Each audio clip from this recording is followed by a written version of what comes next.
તમે આજ સવારનું પેપર વાંચ્યું? ના, કેમ? આજ સવારના પેપરમાં આપણા શહેરનું તાપમાન 10 ડિગ્રી જેટલું લખ્યું હતું. શું વાત કરો છો તમે? અરે હા, હું સાચું કહું છું. અરે આજે કેમ કોઈ આવ્યું નથી? ક્યાં ગયા આશાબેન, વંદનાબેન? દરરોજ તો બધા કરતા પહેલા આવતા, આજે કેમ દેખાતા નથી? લાગે છે ઘરે કંઈક કામ આવી ગયું છે.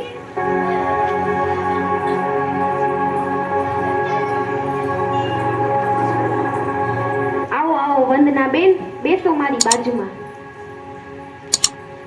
કેમ છે શિલ્પાબેન? કેમ છે અમીષાબેન? સારું સારું હો. આજે કેમ મોડું થઈ ગયું?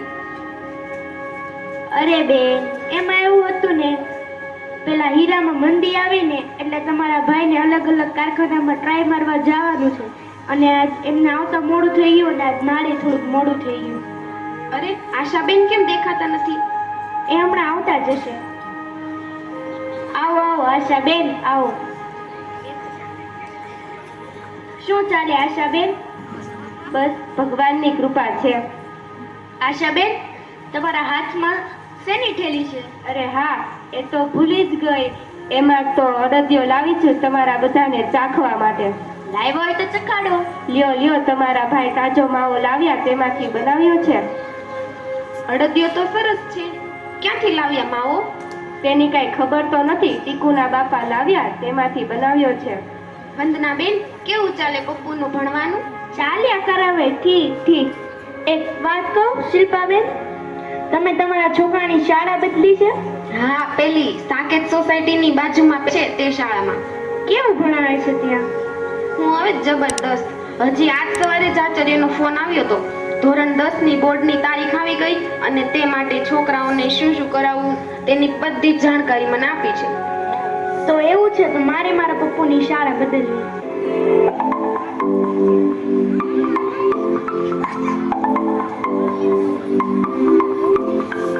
અરે ઓ પેંડાનો માવો લઈ લો, પેંડાનો માવો. અરે ઓ બેનો, પેંડાનો માવો લઈ લો, પેંડાનો માવો.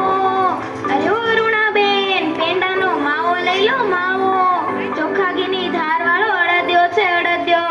અરે ઓ ભરતભાઈ, તમારે અડદિયો નથી ખાવો? અડદિયો લઈ લો, અડદિયો.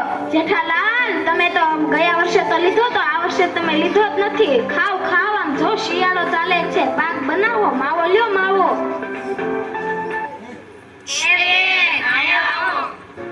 બોલો બોલો બેનો, શું લાવ્યા છો તમે? અરે હું તો ઘણું બધું લાવી છું. અડદિયો છે, મોહનથાળ છે, લાડવા છે, પેંડાનો માવો છે. તમારે શું જોઈએ છે બોલો? કેવો છે માવો? અરે આ શાંતાબાઈના માવામાં પૂછવાનું ન હોય. ઢોલુના બાપાથી ભોલુની માં સુધી બધાને પૂછી જુઓ. બધા જ મારો માવો ખાય છે. અને પેલા ઢોલુના બાપા તો મારો માવો ખાઈ ખાઈને 50 કિલોમાંથી 80 કિલોના થઈ ગયા. એમાં કઈ ઘટે? ખાલી ખાલી વાતો કરો માં, ચખાડો તો ખબર પડે. લ્યો બેન, ચાખો ચાખો.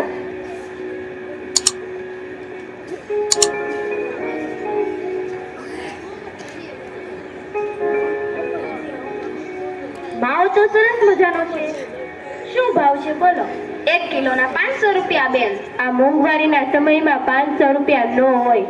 બેન વ્યાજબી છે, વ્યાજબી. આખા ગામમાં મારા જેટલું સસ્તું કોઈ નહીં વેચતું હોય. થોડુંક તો ઓછું કરો. થોડુંક ઓછું કરો તો અમે બધા લઈએ. આ જોને, ચીકુના બાપાનો ધંધો મંદીમાં ચાલે છે. એમાં એમ્બ્રોઇડરીના મશીનો પણ બંધ પડ્યા છે. વ્યાજબી કરો તો લઈએ. અરે બેન, મારે પણ એવું જ છે. પેલા લીલીના બાપા દારૂ પીને આખો દિવસ રખડ્યા કરે અને આખા ઘરની જવાબદારી મારા ઉપર છે. બોલો, એમાં હું શું કરું? થોડુંક તો ઓછું કરો. ચાલો છેલ્લા 25 રૂપિયા ઓછા બોલો. મારે પણ લેવો છે, હજી થોડોક ઓછો કરો. ચાલો એક કામ કરીએ, છેલ્લા 450 રાખો, બધા લઈએ. લઈ લો, ચાલો હવે લઈ લો.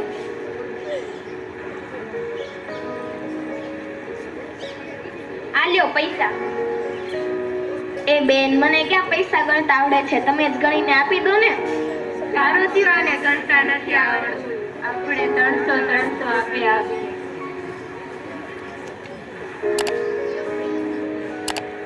ચાલો બેન, હું જાઉં છું. હા, જય માતાજી. જય માતાજી. પેંડાનો માવો લઈ લો, પેંડાનો માવો. અડદિયો, પેંડાનો માવો.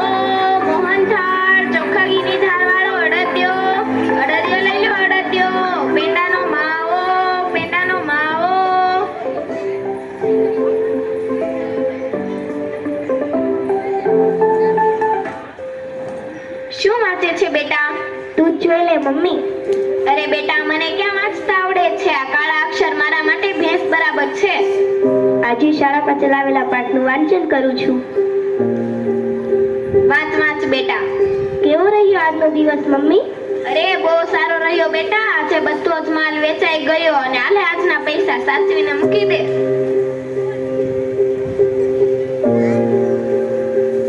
વાહ મમ્મી, તું તો 1500 રૂપિયા લઈને આવી છો. આજે તો ઘણી બધી કમાણી થઈ. અરે બેટા વ્યવસ્થિત ગણ. 1500 નહીં 2200 કમાઈને આવી છું. પૂરું થવા દેવું. મમ્મી, આ તો 1500 જ છે. હે ભગવાન, આ શું થઈ ગયું? મને લાગે છે બેટા તે બેનો મને છેતરી ગઈ છે. મમ્મી, તું ભણેલી નથી ને એટલે તને એ લોકોએ છેતરી નાખી છે. બેટા મને તારા શિક્ષક આજે જ મળ્યા હતા અને કહેતા હતા કે તમારી લીલીની 2 વર્ષની ફી બાકી છે. થોડીક તો ભરો. હવે શું થશે મમ્મી? એ જ વિચારું છું. મમ્મી, તું કઈ શેઠની વાત કરતી હતી ને કાલે? અરે હા, પેલા ધનજી શેઠ, મેં તેમને પૈસાની વાત કરી છે. ચાલ ચાલ તેના ઘરે જઈએ.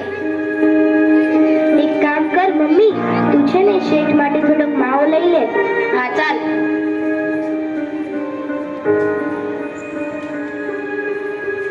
શેઠ ઘરે છે? કોણ છે? કોનું કામ છે? અરે હું શાંતાબેન, આ બાજુની સોસાયટીમાં અડદિયાના માવા વેચું છું. શેઠ અને તમારી માટે અડદિયાનો માવો લાવી છું અને મારે થોડુંક શેઠનું કામકાજ હતું. ક્યાં ગયા શેઠ? તેઓ બહાર ગયા છે. થોડાક દિવસ પછી આવવાના છે. અરે બાપરે, હવે શું થશે? મમ્મી, મારી શાળાની ફીનું શું કરીશું? શેઠ કઈ કહેતા ગયા છે તમને? કાગળિયા આપતા ગયા છે? 1 મિનિટ ઊભા રહો. શેઠના કાગળિયા તપાસી જાઉં. તેમાં તમારા નામનું કાગળ હશે તો તમને પૈસા દેવાનું થશે.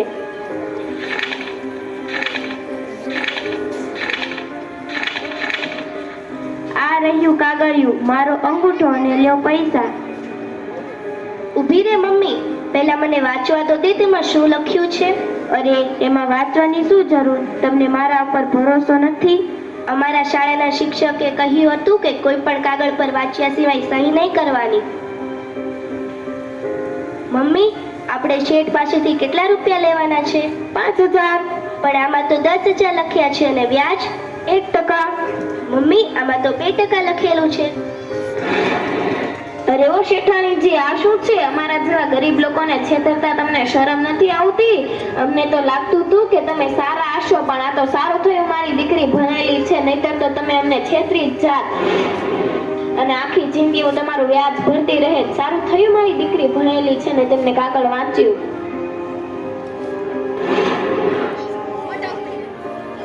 મમ્મી, હવે છે ને તું મારી સાથે મારીમાં આવજે. ત્યાં તારી જેવી બહેનોને પણ વાંચતા અને લખતા પણ શીખવાડે છે અને અમને ત્યાં શિક્ષણની સાથે સંસ્કાર પણ આપે છે. જ્યાં વ્યક્તિમાં ફક્ત ભણતર નહીં પણ ગણતર પણ આવે છે. અરે એ તો ખૂબ સારું છે બેટા. હવે હું પણ તારી સાથે ભણવા આવીશ એટલે લોકો મને ક્યાંય નહીં છેતરી શકે.